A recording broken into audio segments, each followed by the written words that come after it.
지금 우리는 부활절기를 보내고 있습니다. 그리고 5월 가정의 달을 함께 또 보내고 있습니다. 가족과의 관계를 생각하며 저와 여러분의 믿음이 예수님의 부활을 믿는 믿음인지 하나님의 말씀 앞에서 우리는 살펴보아야 할 것입니다. 평생 예배당에 나오지만 예수님의 부활을 믿는 믿음이 아니라 자기 신념으로 살아가는 사람이 있습니다. 분명한 것은 예수님의 부활을 믿는 믿음은 결국 구원으로 이끌어 주지만 자기 신념으로 살게 되면 결코 구원에 이를 수가 없다는 것입니다. 비슷해 보입니다. 그러나 완전히 다릅니다. 예수님의 부활을 믿는 사람, 빛 되신 예수님 안에 거하는 사람의 특징이 영이 살아있다는 것입니다. 그리고 이 살아난 영이 병들지 않도록 성령의 충만을 사모하며 살아갑니다. 그래서 에베소서 5장 14절과 18절은 이렇게 말씀합니다. 그러므로 이르시기를 잠자는 자여 깨어서 죽은 자들 가운데서 일어나라. 그리스도께서 너에게 비추이시리라 하셨느니라. 술 취하지 말라. 이는 방탕한 것이니 오직 성령으로 충만함을 받으라. 자, 그렇다면 영이 살아있다는 증거, 성령의 충만을 사모하며 살아가고 있다는 증거는 무엇일까요? 저와 여러분이 지금 영이 살아있는지, 병들지 않았는지, 아니면 성령 충만하다면 성령 충만한 증거, 성령 충만을 사모한다면 그 성령 충만을 사모하는 증거, 삶의 자리에서 어떻게 나타날까요? 그 증거를 오늘 21절은 이렇게 말씀해 줍니다. 함께 읽습니다. 시작. 그리스도를 경외함으로 피차 복종하라. 이 말씀은 예수님의 부활을 믿는, 예수 그리스도를 경외하는, 하나님을 경외하는 자는 영이 살아있는데 그 영이 살아있는 사람은 삶의 자리에서 서로 복종하며 살아간다라고 말씀해 주고 있습니다. 그 모습이 바로 성령 충만을 사모하고 성령 충만한 모습이다, 이 말씀입니다. 반면에 자기 신념으로 살아가는 사람은요, 서로 복종하며 살아갈 마음이 없습니다. 오히려 자기가 가지고 있는 신념을 상대방에게 받아들이도록 주장하거나 강요하며 살아갑니다. 복종하지 않습니다. 복종시키려고 합니다. 이게 자기 신념입니다. 오늘 하나님께서는 저와 여러분이 예수님의 부활을 믿는 믿음으로 지금 살아가고 있는지, 아니면 자기 신념으로 살아가고 있는지 스스로 확인할 수 있는 좋은 방법 하나를 가르쳐주고 계십니다. 그 방법 중 하나가 바로 저와 여러분이 생각하고 있는 부부의 모습, 그 모습이 어떠한 건지 하나님의 말씀 앞에서 살펴보면 알 수 있다는 것입니다. 아마 여기 계신 분들은 다 결혼을 했든지 결혼을 하지 않았든지 부부 하면 부부는 이래야 돼 라는 그 생각하고 있는 모습이 있다는 것입니다. 그 생각을 가지고 살아가게 되어 있기 때문입니다. 그런데 그 생각이 하나님의 말씀 앞에 비추어 볼 때 예수 그리스도의 부활을 믿는 믿음으로 살아가고 있는지, 아니면 그냥 자기 신념에 붙잡혀서 살아가고 있는지 알 수가 있다는 것입니다. 하나님께서는 예수님의 부활을 믿는 부부는 서로 복종하며 살아간다라고 말씀해 주고 계십니다. 여러분은 예수님의 부활을 믿는 부부는 서로 복종하며 살아야 한다는 것을 믿으십니까? 또 자녀들에게 부부는 서로 복종하며 살아가는 것이야 라고 가르치고 계십니까? 희한하게 첫 번째 질문에는 아멘을 많이 하시는데 두 번째에서는 아멘들을 일부 때도 그렇고 안 하시더라고요. 만약 이 질문에 예라고 대답하기를 주저하고 있다면 지금 믿음이 아니라 자기 신념으로 살아가고 있다는 증거가 될 수가 있습니다. 그리고 자녀들도 하나님의 말씀으로 양육하고 있는 것이 아니라 자기 신념으로 키우고 있다는 증거가 될 수도 있다는 것입니다. 잠언 22장 6절은 이렇게 말씀합니다. 마땅히 걸어야 할 그 길을 아이에게 가르쳐라. 그러면 늙어서도 그 길을 떠나지 않는다. 이 말씀은 예수님의 부활을 믿는 부모는 자녀들이 영원한 생명의 길을 평생 걸어갈 수 있도록 가르치고 본을 보이며 살아가는 존재라는 말씀입니다. 그래서 자녀들이 그것을 보며 살아갑니다. 배우며 살아갑니다. 그리고 이제는 그의 삶을 그렇게 살아가게 된다는 것입니다. 이렇게 자녀들이 부모로부터 배워야 할 대표적인 모습 중 하나가 부부는 서로 복종하며 살아가는 것이라는 말씀입니다. 그리고 예수님의 부활을 믿는 부부가 서로 복종하며 살아가는 모습을 또 다르게 오늘 본문 33절은 이렇게 표현해 주고 있습니다. 함께 한번 읽어보겠습니다. 시작. 그러므로 여러분도 각각 자기 아내를 자기 몸같이 사랑하고 아내도 자기 남편을 존중하십시오. 이 말씀에 의하면 부부가 서로 복종하는 모습은 서로 사랑하고 존중하는 것이다 라는 말씀입니다. 물론 예수님의 부활을 믿는 부부 사이에도 언제든지 다양한 문제가 일어날 수 있습니다. 심지어 부부 관계가 깨어질 수 있는 상황까지도 벌어질 수도 있습니다. 그러나 다시 부부 관계가 회복됩니다. 왜냐하면 그 이유는 하나님의 말씀을 듣고 하나님의 말씀에 순종하게 하시는 성령님이 함께하고 계시기 때문입니다. 그러니까 부부관계 문제가 생길 수 있습니다. 얼마든지 생길 수 있습니다. 심각해질 수도 있습니다. 그러나 회복됩니다. 하나님의 말씀을 듣기 때문입니다. 하나님의 말씀에 순종하게 하시는 성령님이 계시기 때문입니다.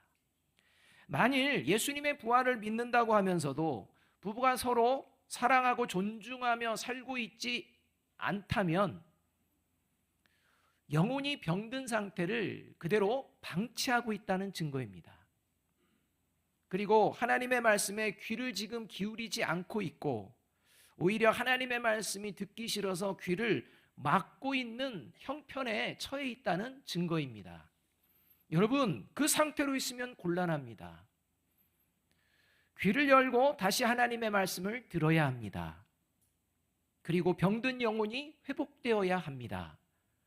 그때 부부의 관계도 회복되어질 줄로 믿습니다. 여러분, 이 일이 벌어지는 게 예수님의 부활을 믿는 부부간에는 벌어진다는 것입니다. 자, 그렇다면 예수님의 부활을 믿는 부부가 서로 사랑하고 존중하며 살아가는 구체적인 모습, 어떤 모습일까요?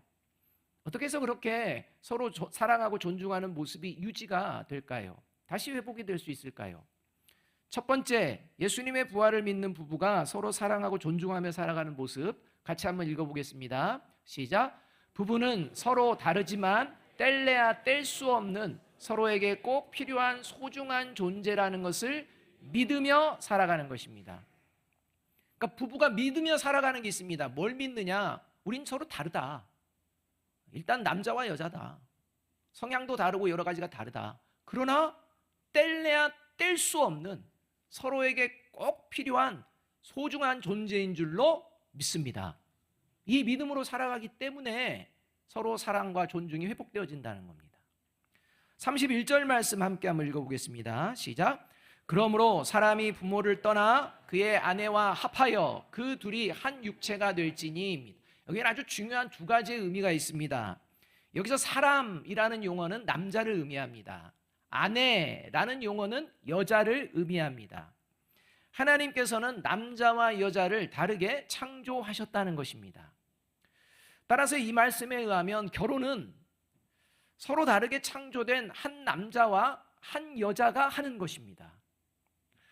또 결혼한 부부는 한 몸이 되었다라고 얘기하는데 이 한 몸이 되었다는 것은 서로 다르게 창조되었지만 뗄래야 뗄 수 없는 서로에게 꼭 필요한 존재가 되었다라는 말씀입니다.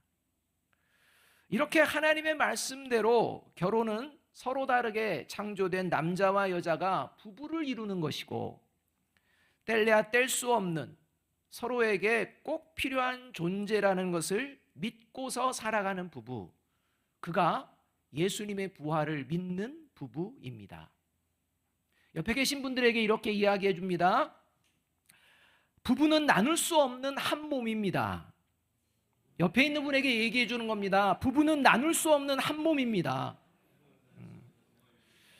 여러분, 부부는 나눌 수 없는 한 몸인 줄로 믿습니까?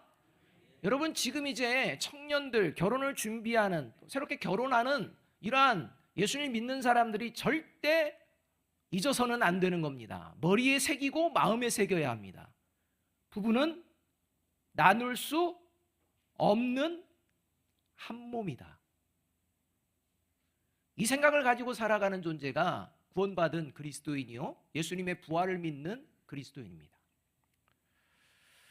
그런데 여러분, 자기 신념으로 살아가는 사람들은 부부를 뗄래야 뗄 수 없는 관계라고 받아들이지 않습니다.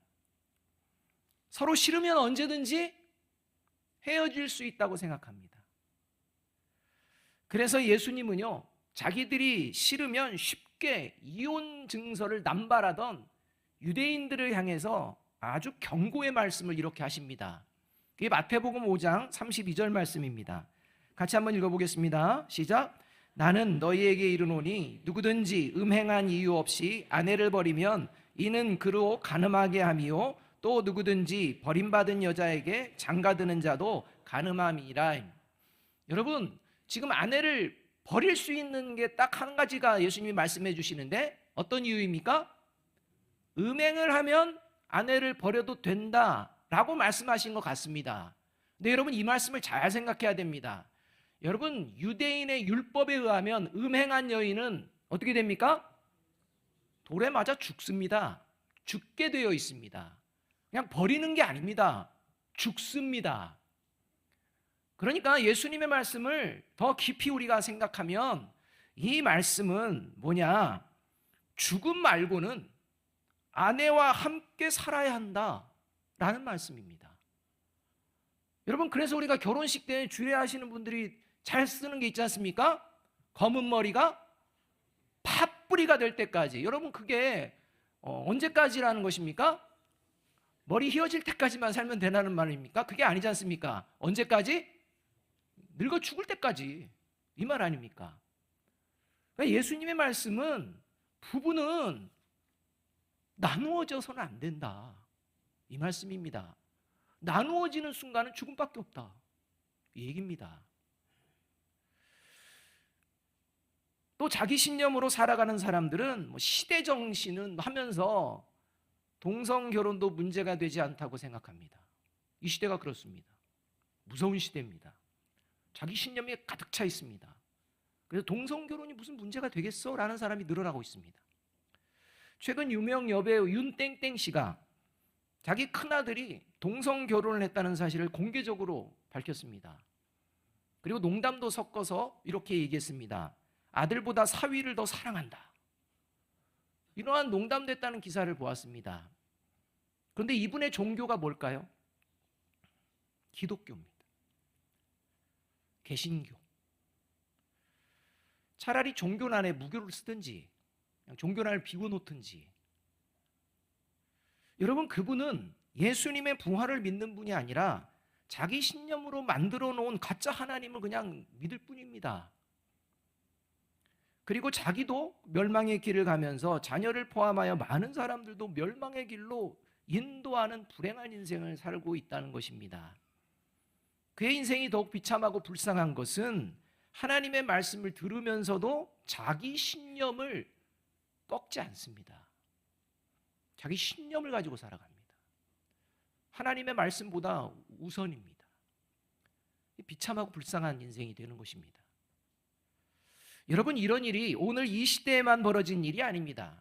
이미 3,500년 전부터 이 땅에 살아가는 삶의 자리 가운데에서는 이런 가증한 일들이 벌어지고 있었다는 것입니다. 그래서 하나님은 이런 가증한 일을 행하는 자들, 이런 자들은 영원한 형벌을 받게 될 것이라고 누누이 경고해 주십니다. 3,500년 전부터 경고해 주셨고 지금도 경고해 주시는 것입니다. 그 말씀이 레위기 18장 22절과 29절 말씀입니다. 같이 한번 읽어보겠습니다. 시작. 너는 여자와 동침함 같이 남자와 동침하지 말라. 이는 가증한 일이니라. 이 가증한 모든 일을 행하는 자는 그 백성 중에서 끊어지리라. 여러분, 결혼은 한 남자와 한 여자가 하는 것인 줄로 믿습니다. 서로 다릅니다. 그리고 예수님의 부활을 믿는 부부의 결혼 생활은 죽을 때까지입니다. 믿습니까? 바라기는 부부는 남자와 여자로서 서로 다르지만 뗄래야 뗄 수 없는 서로에게 꼭 필요한 존재라는, 소중한 존재라는 것을 믿으며 살아가는 저와 여러분이 되시기를 주님의 이름으로 축복합니다. 이것을 믿어야 서로 사랑하고 존중이 회복된다는 것입니다. 둘째로, 예수님의 부활을 믿는 부부가 서로 사랑하고 존중하며 살아가는 모습은 같이 한번 읽어봅니다. 시작. 하나님의 말씀대로 남편과 아내를 대하며 살아가고 있는지 자신을 점검하며 살아갑니다. 자, 남편과 아내로 살아갑니다. 앞으로 뭐 남편이 되고 아내가 되고 싶습니다. 그렇다면 하나님의 말씀대로 내가 살아가고 있는지를 점검하며 살아간다는 것입니다. 그렇기 때문에 남편과 아내가 서로 사랑하고 존중함이 회복되어지는 겁니다. 22절 말씀 함께 한번 읽어보겠습니다. 시작. 아내들이여 자기 남편에게 복종하기를 주께 하듯 하라. 이 말씀은 예수님의 부활을 믿는 아내들에게, 여성들에게 하나님께서 하신 말씀입니다. 혹시 복종이라는 말이 거슬리시는 분이 계십니까? 사실 헬라어 원문에는요, 이 22절에 복종하기를 이라는 말씀은 없습니다. 24절에는 나옵니다. 그런데 이 원문에, 22절의 원문은 어떻게 기록이 되어 있느냐? 직역하면 이렇습니다. 아내들이여 자기 남편에게 죽게 하듯, 이렇게 번역됩니다. 여러분, 따라서 복종이 중요한 게 아니라 더 중요한 게 뭐냐? 주님께 하듯이라는 말입니다. 따라서 이 말씀은 예수님을 믿는 아내들은, 예수님을 믿는 여성들은 예수님을 대하듯이 남편을 대해야 한다라는 말씀입니다. 그리고 24절 말씀에 의하면 범사에, 모든 상황에 아내들은 예수님을 대하듯이 남편을 대해야 한다고 말씀하고 있습니다. 자, 이 예배 자리에 있는 우리 여성분들, 이제 하나님 앞에서 솔직하게 한번 대답해 보시기 바랍니다. 아내는 예수님을 대하듯이 남편을 대해야 하는 줄 믿습니까?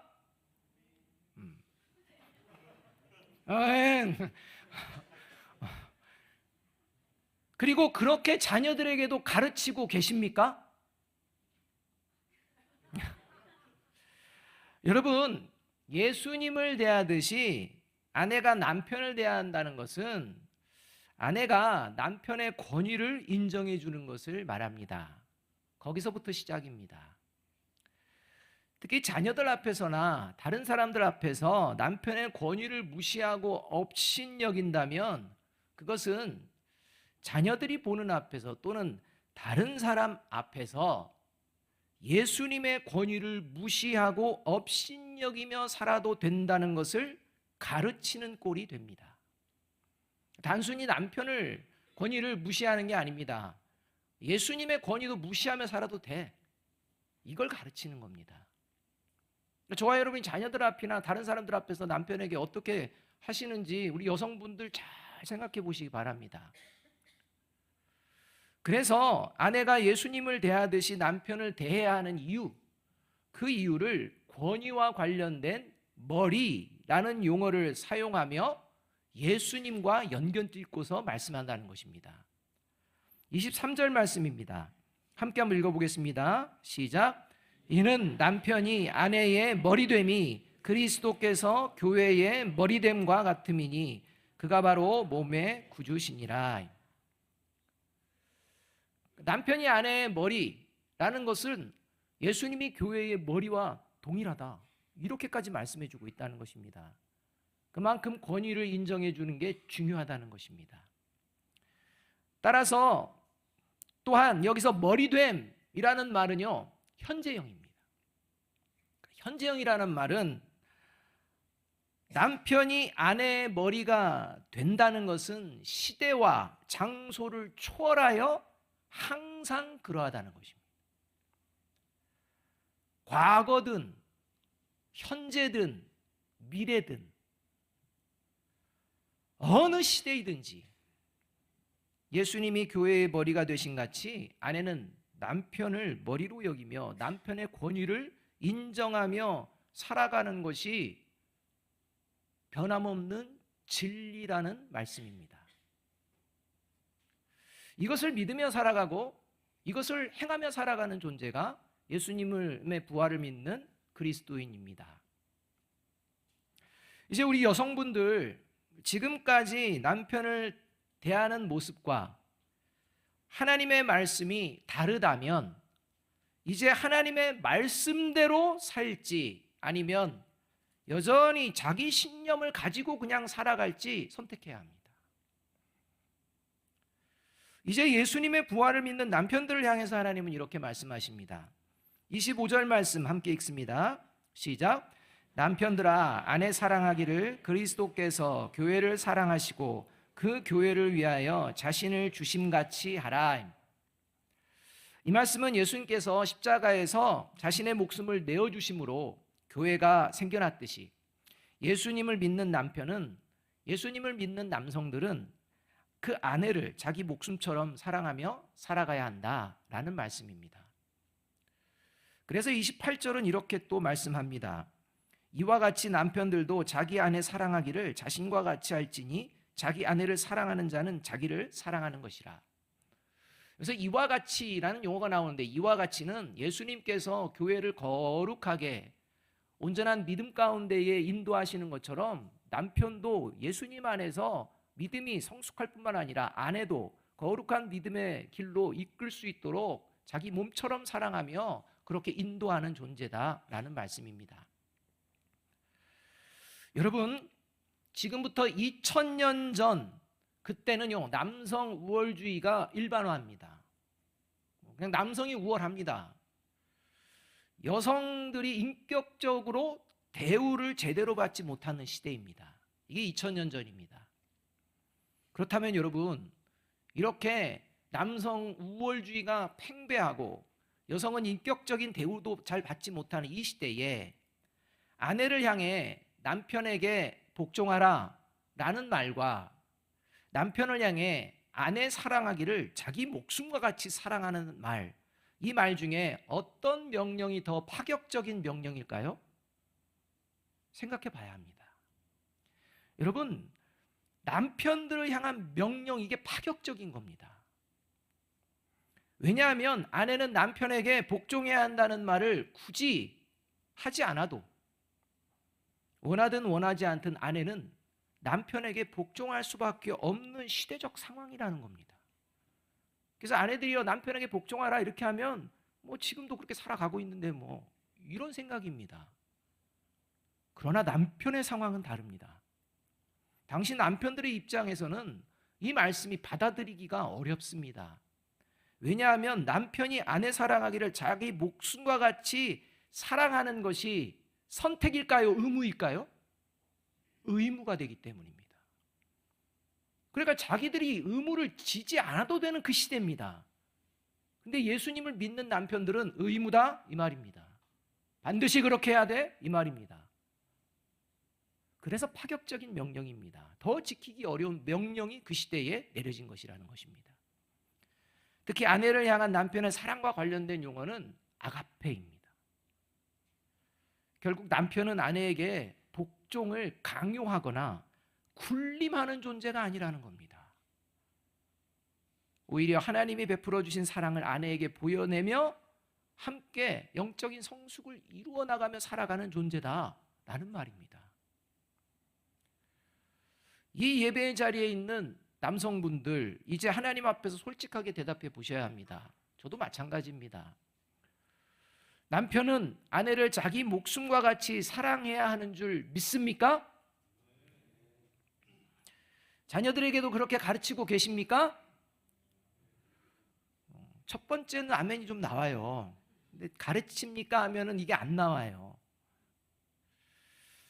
이제 우리 남성분들, 지금까지 아내를 내가 대하던 모습과 하나님의 말씀이 다르다면 이제 하나님의 말씀대로 살지 아니면 여전히 내 신념을 가지고 살지 선택해야 합니다. 여러분, 지금 우리가 살아가는 시대는 가정이 해체되고 결혼 생활은 종종 비극이 되거나 책임과 의무는 사라지고 결혼을 장난처럼 여기며 자기 생각과 감정에만 충실히 따르며 살아가는 이런 시대입니다. 최근 복지부 차관이라는 분이 우리나라 저출산 문제를 해결하는 방안과 관련돼서 이런 이야기를 했습니다. 우리나라도 젊은이들이 결혼에 대한 부담을 느끼지 않고 자유롭게 만나 아이를 낳을 수 있는 분위기를 만들어 나가야 한다. 결혼하지 않아도 아이를 낳을 수 있는 제도를 만들겠다. 이게 지금 나라의 정책을 세우고 있는 분 입에서 나온 얘기입니다. 그렇게 하겠다는 겁니다. 그런 나라 만들겠다는 겁니다. 지금 이 시대가 이런 분위기라는 것입니다. 결혼이 장난입니다. 하고 싶으면 하고 하기 싫으면 말고, 결혼했다가도 하기 싫으면 관두고, 또 하고 싶으면 또 하고, 이렇게 결혼과 가정을 우습게 여기는 시대 속에서 예수님의 부활을 믿는 부모와 교회 공동체는 세상과 우리 다음 세대들에게 무엇을 가르치고 보여내면서 살아야 할까요? 데살로니가전서 4장 7절 8절은 이렇게 말씀합니다. 함께 읽겠습니다. 시작. 하나님께서 우리를 불러주신 것은 더러움에 빠져 살게 하시려는 것이 아니라 거룩함에 이르게 하시려는 것입니다. 그러므로 이 경고를 저버리는 사람은 사람을 저버리는 것이 아니라 여러분에게 성령을 주시는 하나님을 저버리는 것입니다. 여러분, 이 땅에 죄가 들어오고 모든 인간이 죽음을 피할 수 없게 된 이유, 그 이유는 최초의 부부인 아담과 하와가 하나님의 경고의 말씀을 거역하고 끝까지 회개하지 않으며 자기 신념으로 살았기 때문입니다. 오늘 이 예배를 드린 우리 모두는 예수님의 부활을 믿는 부부, 하나님이 기뻐하시는 남편과 아내는 서로 어떤 모습으로 살아가야 하는지를 알게 되었습니다. 자, 이제 지금부터가 중요합니다. 과거가 중요한 게 아닙니다. 지금부터 중요합니다. 바라기는 하나님의 말씀대로 결혼하고 하나님의 말씀대로 남편과 아내로 살아가는 저와 여러분이 되시기를 주님의 이름으로 축복합니다. 하나님의 말씀대로 자녀들에게 본을 보이고 가르치며 살아가는 저와 여러분이 되시기를 주님의 이름으로 축복합니다. 마지막으로 21절과 33절 말씀 함께 한번 읽어보겠습니다. 같이 읽습니다. 시작. 여러분은 그리스도를 두려워하는 마음으로 서로 순종하십시오. 그러므로 여러분도 각각 자기 아내를 자기 몸같이 사랑하고 아내도 자기 남편을 존중하십시오. 기도하겠습니다.